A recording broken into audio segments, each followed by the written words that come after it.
Good evening, mortals. Section 9.3, Taylor series.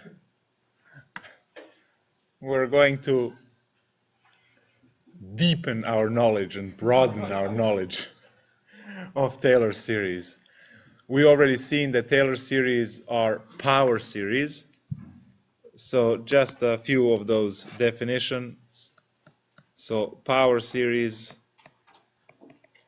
in general, summation from 0 to infinity of ck x to the k, and this would be centered at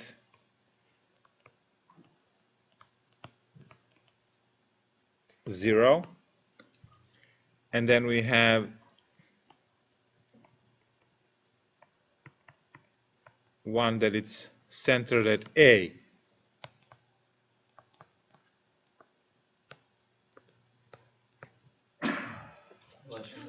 So this is what we know so far from chapter 9. Well, we did the Taylor series already.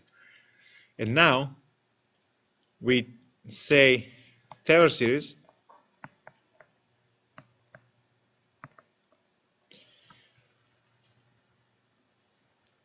are given by summation 0 to infinity of the nth derivative computed at a divided by a factorial times x minus a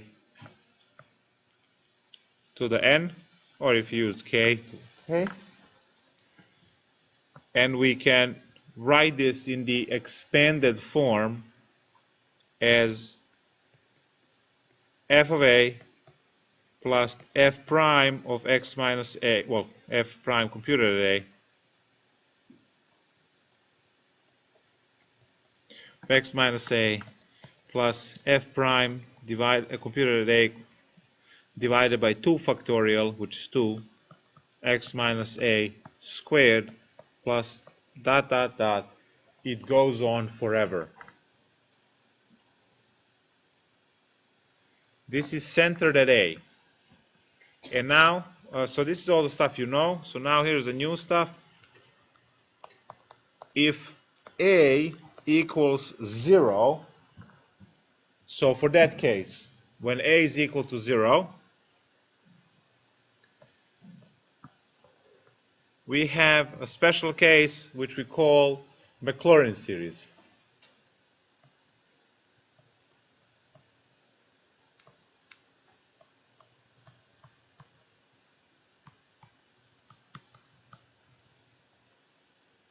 Maclaurin series. And that one will look exactly the same, except there will be zeros everywhere. So it would be the nth derivative computed at 0 divided by, oh my god, I put a factorial here. It's not a factorial, it's n factorial. N factorial and then x to the n. So now what we have is the expansion function computed at 0 plus the first derivative computed at 0 times x plus second derivative computed at 0 divided by 2 times x squared plus the third derivative computed at 0 divided by 6, which is 3 factorial, 1 times 2 times 3, times x cubed plus dot dot dot, going on forever.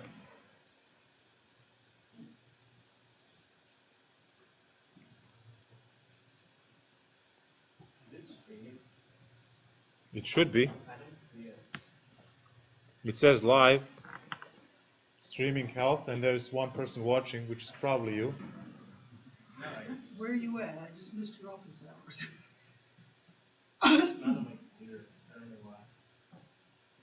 Oh. Yeah. Well, apparently, and there's a new comment right after. I just answered yes. So. Is it a private stream of him? That? No, it's a different person. It says one person is watching. Yeah. So it's working.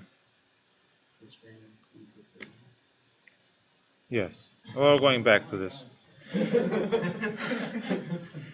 So let's recap one more time. So power series, general definitions, summation ckx to the k if it's centered at 0, and then ckx minus a to the k if it's centered away from 0 at any value.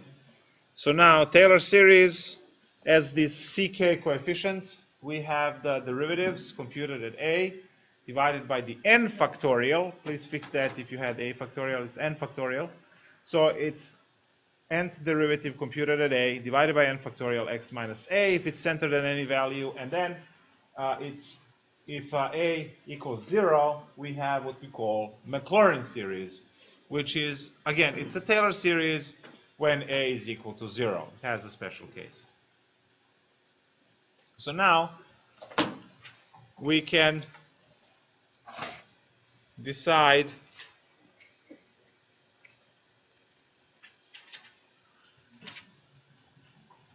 which is more appropriate for us to use.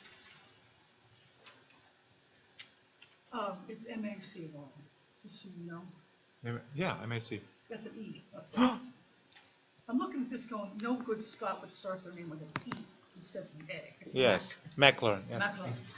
Anyway.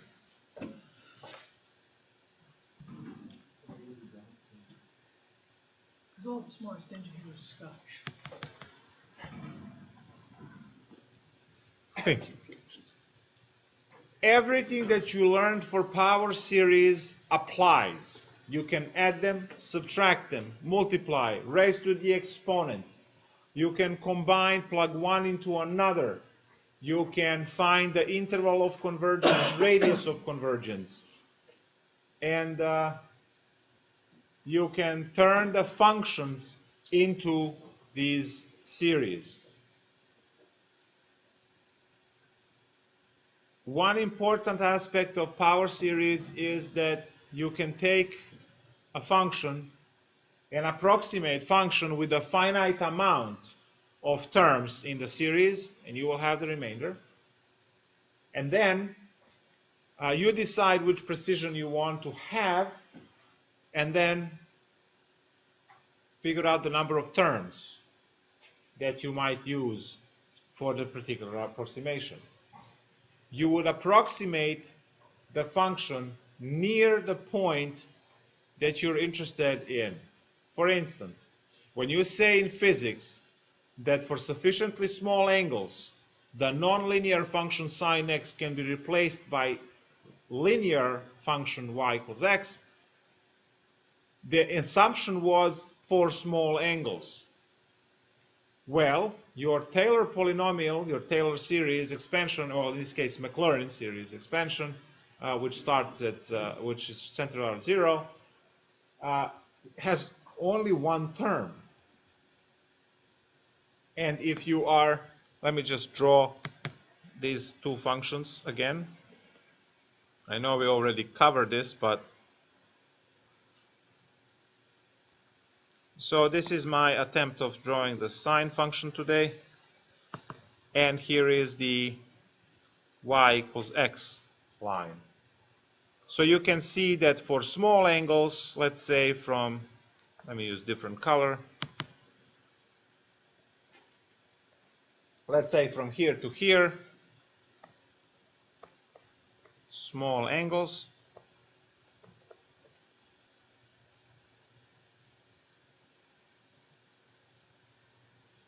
You have the agreement between the two functions to be good. Now, if you try to approximate somewhere further away, you see that the approximation doesn't work that well. But then when you realize, so this is when you say sine x is approximately equal to x, and you use one term, and you have to put in this limitation on one term, right? But now what happens is if you go and you add one more term where your sine x is approximated by x minus x cubed over 6, which is the next term, the approximation function is going to look like this.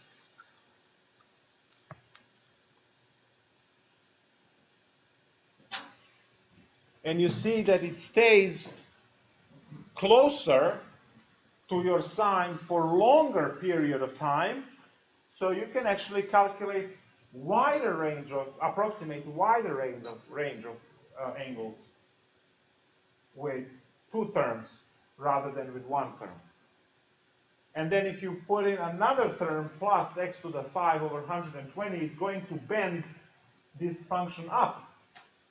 Now remember, the sine will go bump, bump, bump, bump forever, right? As a wave. This polynomial will be bending around the sine for as many terms as you put in. And then it gives up, right? And moves away from it.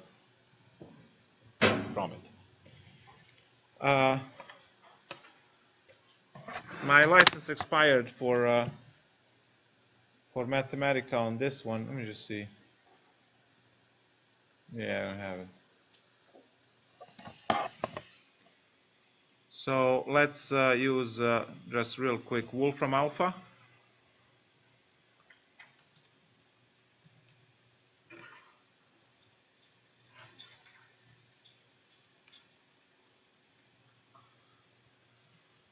Graph x and, sorry, let's start with sine x. Sine x and x and x minus x cubed over 6 and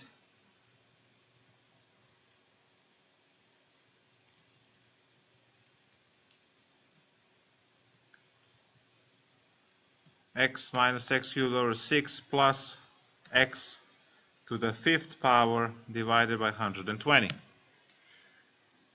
So I hope that, yep, there it is.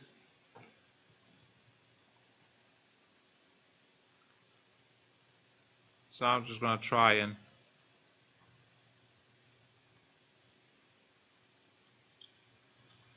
so when you look at the graph, the blue one, you have the legend, is sine x, and you can see, now remember that your pi is 3.14, so about 1.5 is pi over 2, which is where the maximum and minimum are, right?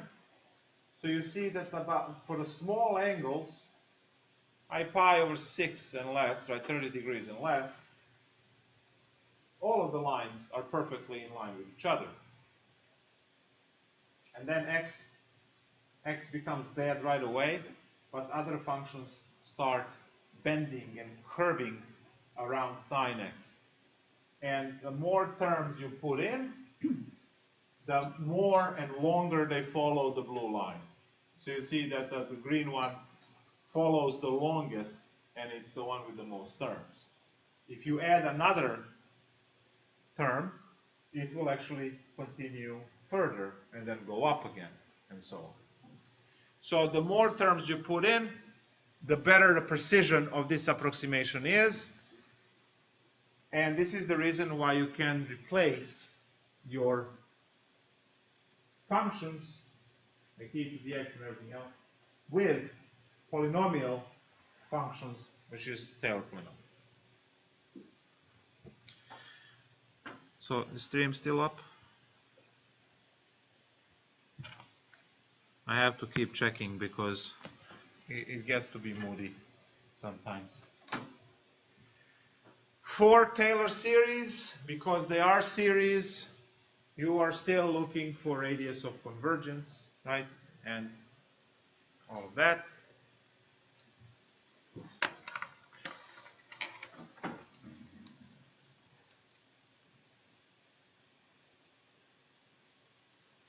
So let's take a look at an example from homework.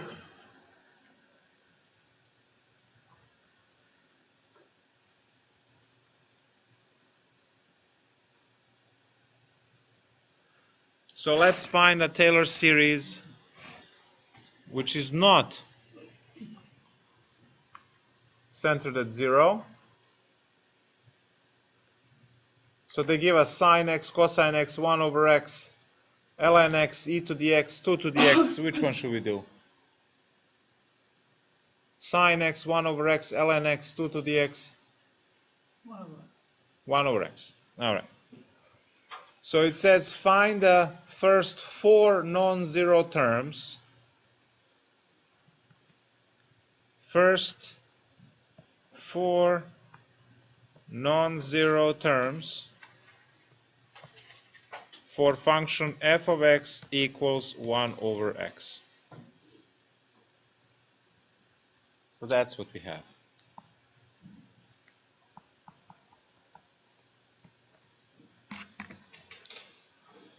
And we are centered at a equals to, what do you want, 1 or 2? Let's do 2. So this is problem 24 in your textbook.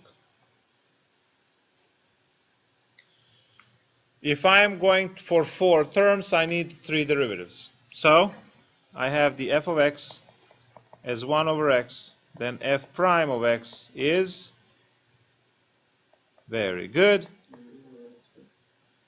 Second derivative is,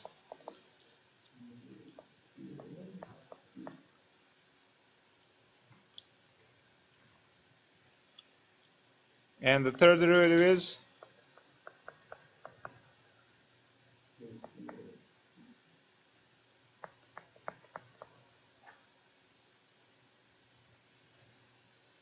so we have all of our derivatives, I hope. And now what we do is we write out the Taylor series. So our function f of x, which is 1 over x, is approximated by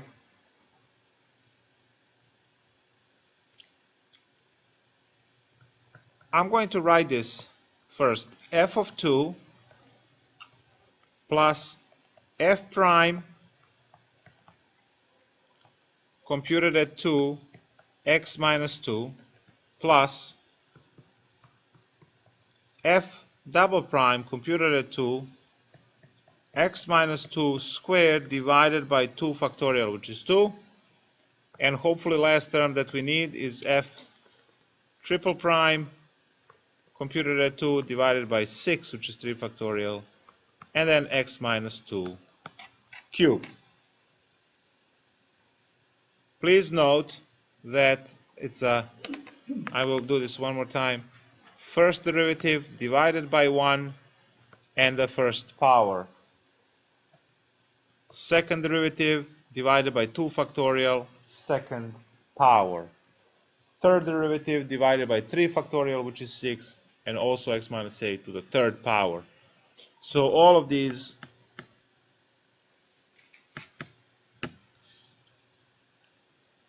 match. So now what is 1 over x approximated with? It's approximated with function computed at 2, which is just 1/2, because right when x equals 2,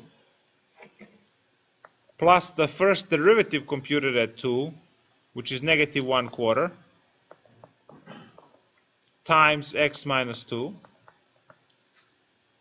And then we have plus second derivative computed at 2 is 2 over 8, so it's again 1/4,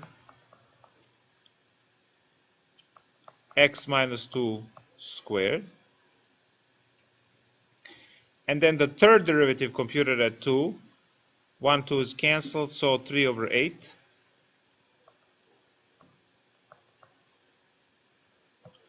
X minus 2 cubed. Why is it minus?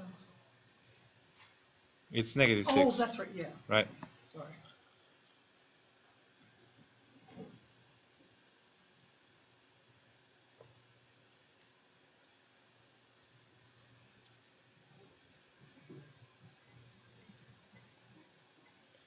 So now this is the approximation of the function 1 over x around x equal to 2, which is a is 2.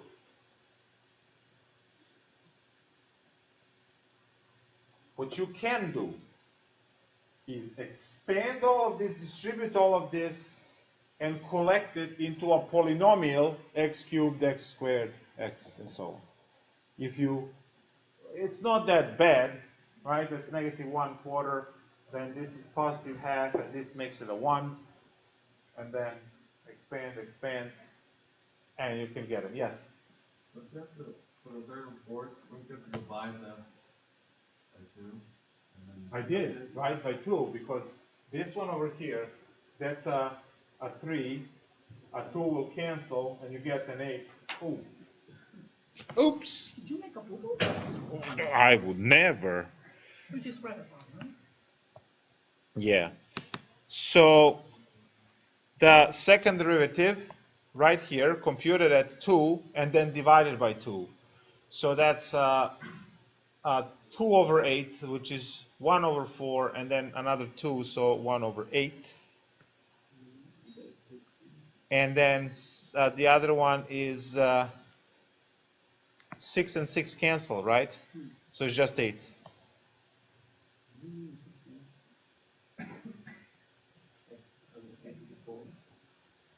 That's what I said.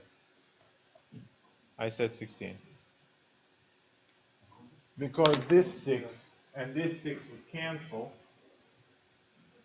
and then you just have over x to the 4, and x to the 4 is 2 to the 4, which is 16. What happened? 2, 1. Bless you. Good. This makes much more sense. All right, so I should start a tally on a day like this.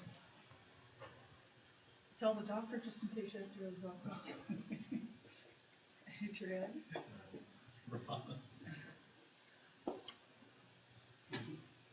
Actually, there were 2. 3.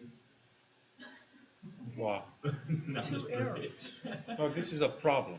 Oh, I see. An error, any amount of errors within one problem. Yes.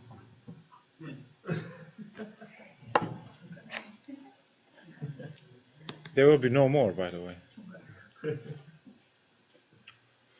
Now, if you are still trying to understand what these polynomials do and how this stuff works, well, graphing all of this is, again, a way for us to understand it. When you graph this polynomial that you see here, and you graph 1 over x on the same graph, you will see that they agree very well around number 2. They will be probably vastly different at numbers 5, definitely vastly different at 0, because it's a polynomial. It has a value on the y-axis, right? It will have a y-intercept, where 1 over x has a vertical asymptote there. It cannot have it, right? So they are far apart in that respect. But around 2, they will have pretty much the same values. And this is computable without a calculator, right? The other one, well, 1 over x is 2, but you know, this is done for more complicated functions than 1 over x. Yes? So for this one, like, do we need to find the summation or You can find the summation for this. Let's find the summation since it is a popular demand. Why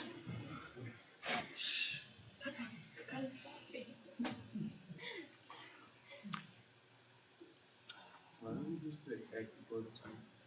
I'm sorry? Let's not say the date. X equals 2. X equals 2? That was the problem, was asking to expand around x equals 2. Yeah. So you want to find the summation. You know what the summation is? No, unfortunately not. Okay. Just real fast, like, so there's no boundary line for They would agree. From zero, yeah, Not from 0, from A, whatever that value is. A is the center of the universe. So the more terms you plug in, the better the precision. So this is the graph, right? When you say the better precision, you mean like the further away you get from the better precise. Yes, the Y values would agree better. So as I'm looking at this particular image, if I pick, let's say at pi, which is right here,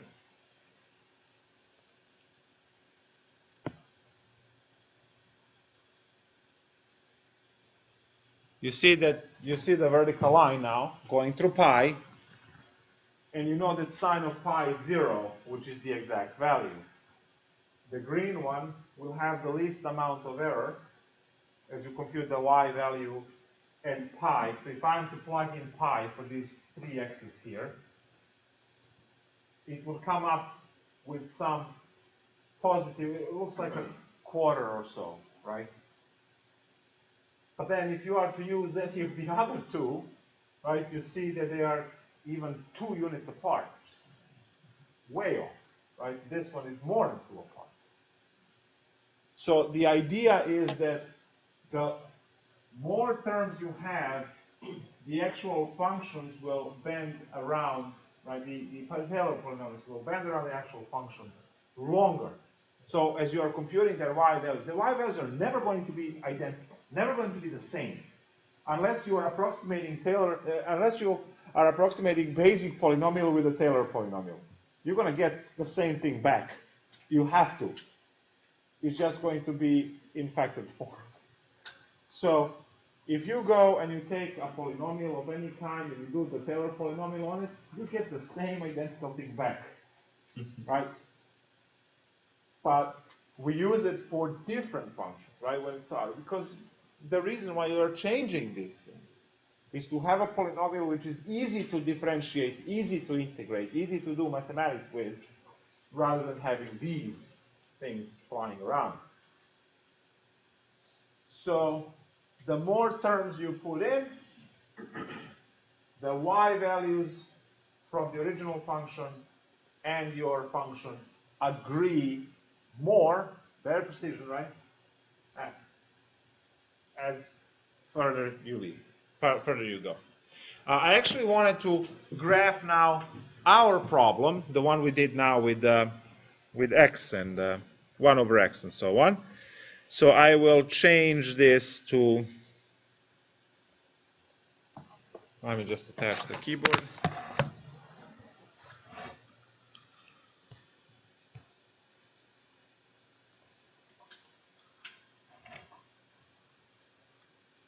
One over x,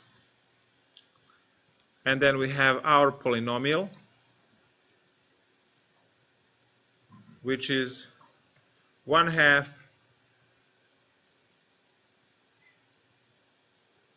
plus minus 1/4 open parenthesis x minus, so no one is going to help me. I just have to remember the whole thing, right? 1 over 8 x, well, I memorize it, so X minus 2 squared yes, and then minus, 1/16. but it was 3/16. No, it was 1 over 16. 1/16, okay.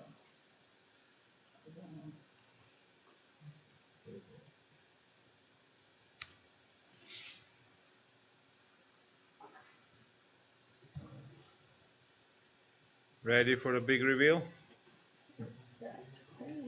Oh, I still have sin x somewhere. Oh, there it is.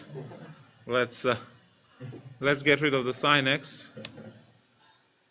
There we go. So that we can see the function. Now, here we go. I'm going to make it a little bit larger. It's clear that the blue one is because you see the red one is crossing the y-axis, so that's definitely not 1 over x. 1 over x is a vertical asymptote there. So blue one is 1 over x, the red one is polynomial, and look at 2, That's where they agree 100% at 2. As soon as you move a little bit left or right, they are going to have decimal difference. But you see that, for some time around that 2, they are very close to each other. And then later on they diverge. So this one is going to go down, and this one is going to go over again. Like that. So this is what the centering of the series is all about. When you say it's centered around A and A is 2, that means that the best agreement between the two functions will be right around that number. And then you use it to compute things. This better now? Makes sense? What the shifting, okay, -2 is? Great. All right.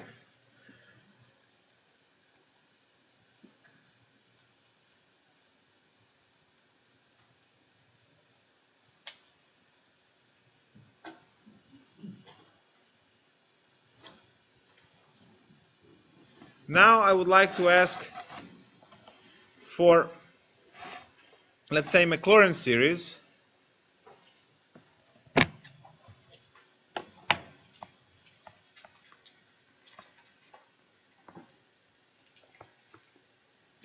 And the Maclaurin series for, let's say,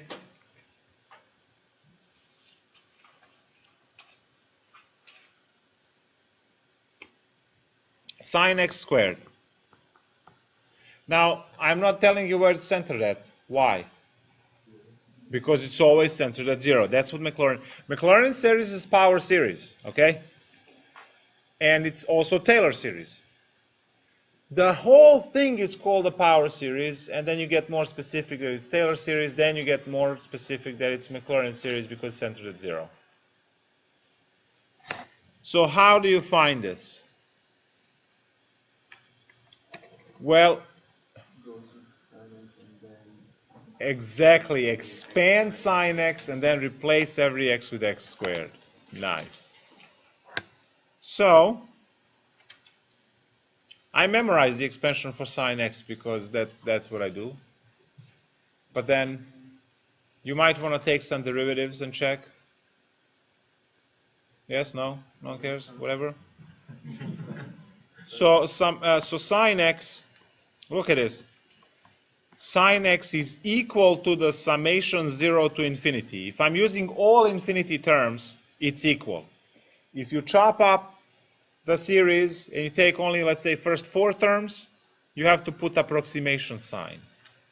So 0 to infinity, and then we have in here -1 to the k.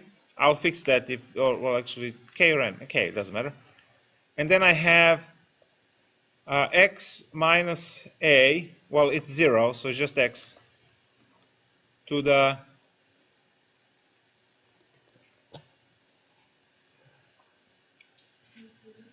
-2k plus, no, -1, and then 2k minus 1 factorial. And the first term needs to be positive. K starts at 0, it's all good. All right. I know this. But you can always take derivatives and get this one. So now, as I am writing 4 terms, I will say that sine x is approximated by, and then I write the first 4 terms. So when k is equal to 0, -1 to the 0 is 1, and then you have 2 minus 1 is 2, so it's just x. And then minus x cubed over 3 factorial plus x to the 5 over 5 factorial minus x to the 7 over 7 factorial. 1, 2, 3, 4 terms. Yes? I'm sorry? If you started from 0, k equals 0, 2 multiplied by k, so 0 minus 1 is -1. Yeah. How can you get the Oh, plus 1. Yeah, plus 1. It's fine. Yeah, odd numbers. They're all odd numbers. 2k plus 1. And so 2k, you can fix them to start at any point. So 2k plus 1, 2 times 0 is 0, plus 1 is 1. So x to the 1, that's the first one. So 1 times x over 1, that's all x. And then when counter goes to 1, you have a negative there, then you have a cube over 3, and then a fifth over 5 for 2. Yep. Okay, good. So, thank you. So observe that I'm using this squiggly equal sign, which gives me approximation. So now I say that the sine x squared will be approximated by x squared minus x to the 6 over 3 factorial plus x to the 10 over 5 factorial minus x to 14 over 7 factorial. And that's actually the answer.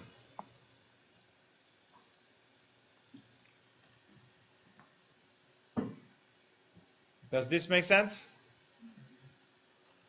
Now, let's say you don't know this. Probably don't. Right.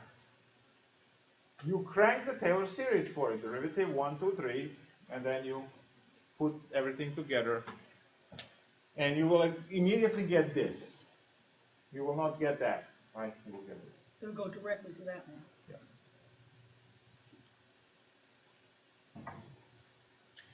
Yeah. I actually was. You asked me to write out the power series for this one. I never did that.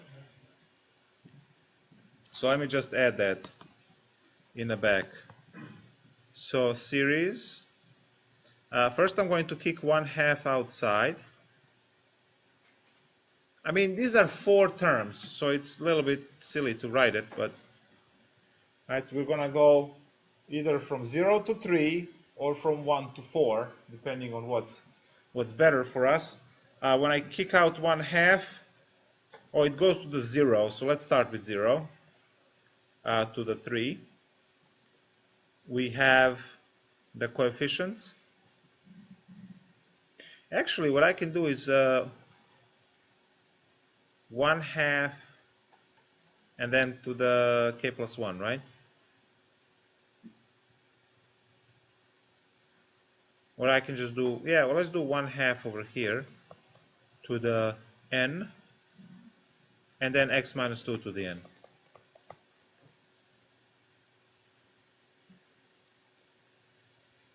So that 1/2 is not outside? Or is it in? It is outside because I need, this is going to be 1 when you kick it out, right? Mm-hmm.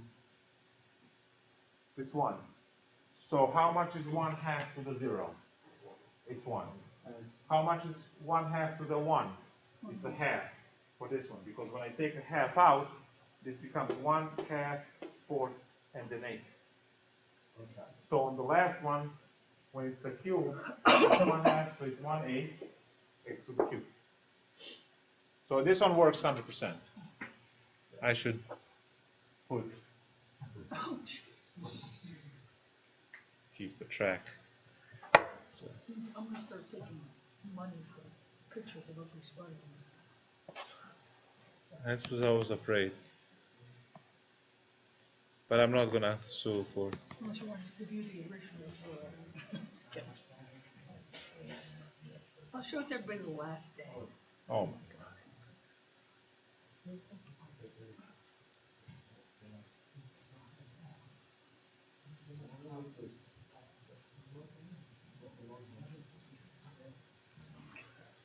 The remainder is again calculated the same way like before. If you want the first 4 terms, most of the error is going to be in the 5th term. So you just compute the next term. So if I want to figure out what is the error for this approximation, all I need to do is to realize that the next term is going to be positive x to the 9 over 9 factorial. That's the next term, which is x to 18 over the 9 factorial, and then most of the error for this approximation will be concentrated in that term.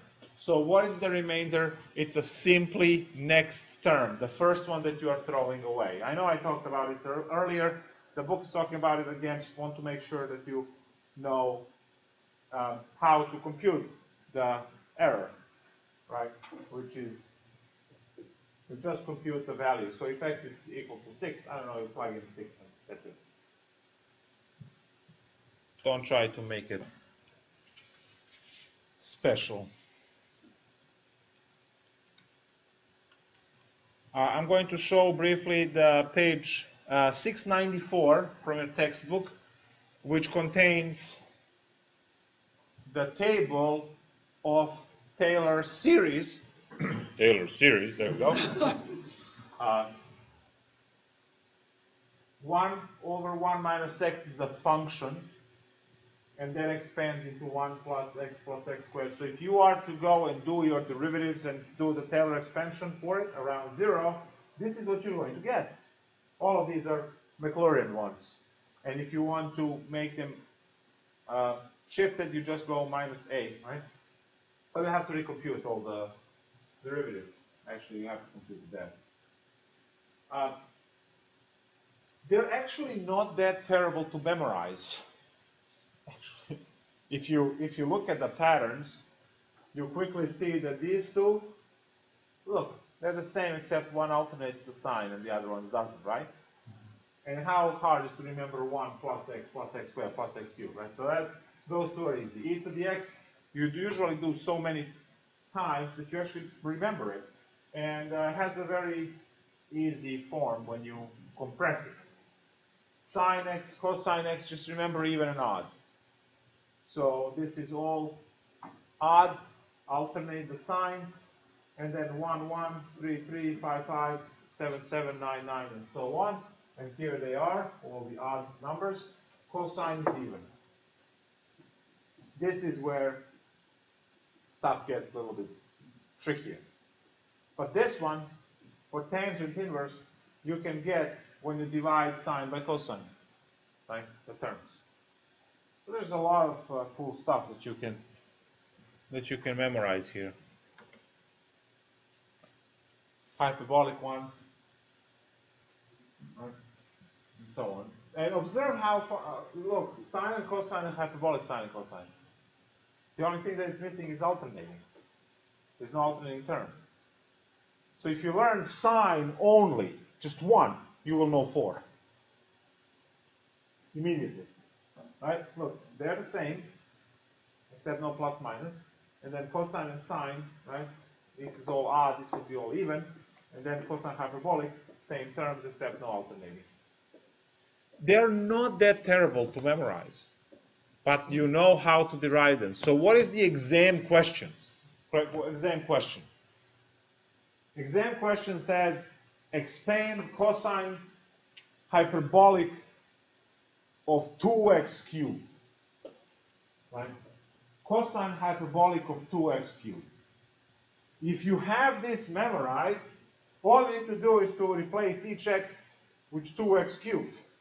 So you replace this one with 2x cubed, that one with 2x cubed, work out the arithmetic of that, cancel with what you have, and you're done.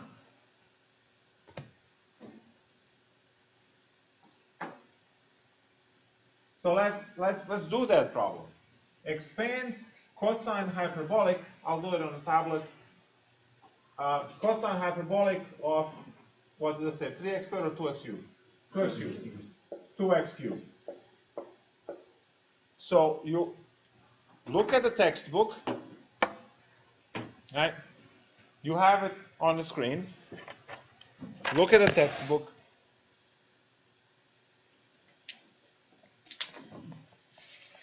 Expand 4 terms. F of x equals 2x cubed.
All done?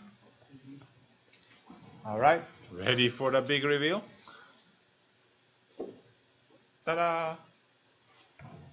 Ta-da! There it is.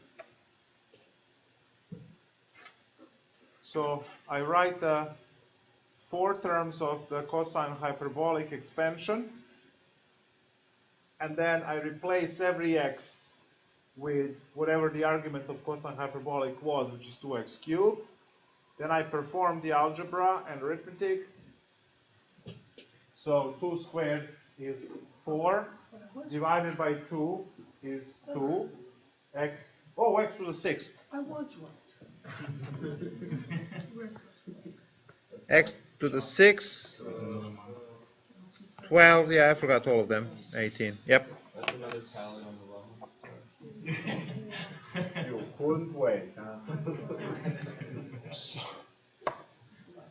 So we have 2 squared is 4, divided by 2 is 2, and then x cubed, 3 times 2 is 6.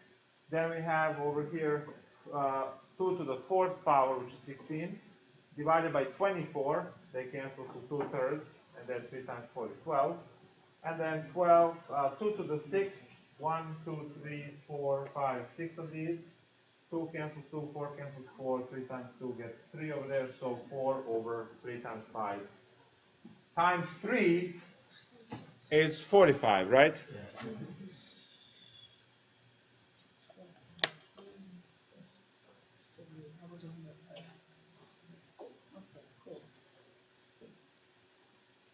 Yeah, I don't know how to do this on tests.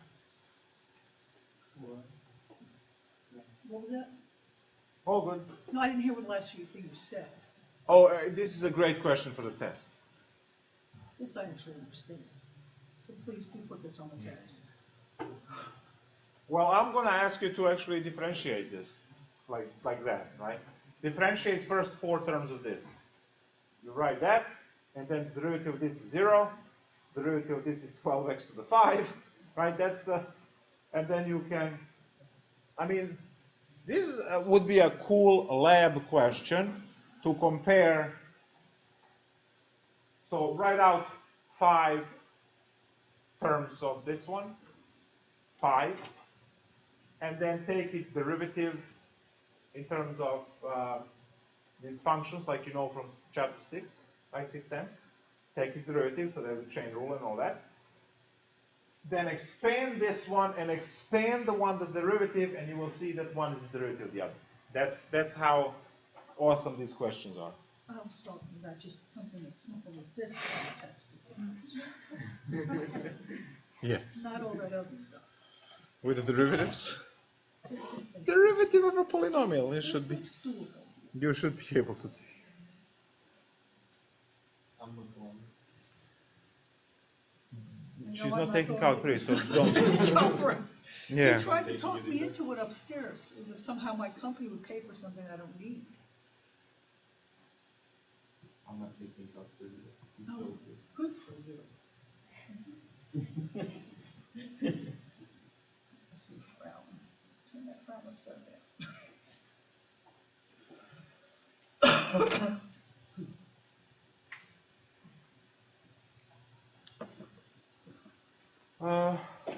I think I ran out of things to say, so I'm just gonna walk away. There's no big finish or finale or anything like that. It's just done. Just, yeah, no, not even dropping the mic or anything. That's not point three? Drop the surface. I'm just going to end the stream and walk away, and that's it. We're done.